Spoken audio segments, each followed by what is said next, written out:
মা মাটি মানুষের নেত্রী, দেশ নেত্রী, প্রিয় মা, অদ্য 30/12/2025 তারিখ সকাল 6 ঘটিকার সময় আমাদেরকে রেখে, বাংলাদেশের মানুষকে রেখে, অভিভাবক শূন্য করে আমাদেরকে রেখে না ফেরার দেশে চলে গেছেন। ইন্না লিল্লাহি ওয়া ইন্না ইলাইহি রাজিউন। মহান রাব্বুল আলামিনের কাছে আমরা দোয়া রাখি, মহান রাব্বুল আলামিন বেগম খালেদা জিয়াকে, প্রিয় মাকে জান্নাতের সর্বোচ্চ মাকাম দান করুন। বরগুনা জেলা বিএনপি, বরগুনা সদর উপজেলা বিএনপি, জাতীয় এনজি ফোরাম সহ সকল অঙ্গ সহযোগী সংগঠন তথা সর্বস্তরের মানুষ, আজকে সারা বাংলাদেশের মানুষ শোকাহত। আমরা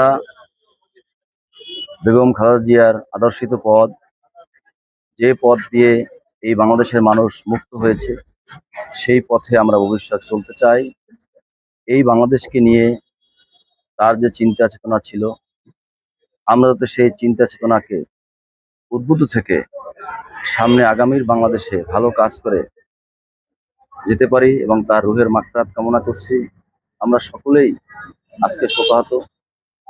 আমরা চাই তার পরিবারের, আমাদের ভারপ্রাপ্ত চেয়ারম্যান জনাব তারেক রহমান সহ পরিবারের সকলের প্রতি আমরা সমবেদনা জ্ঞাপন করি। মহান রাব্বুল আলামিনের কাছে দোয়া করি, মহান রাব্বুল আলামিন জনাব তারেক রহমানকে এবং তার পরিবারকে এই শোক সহিবার ক্ষমতা দান করুন। আমিন।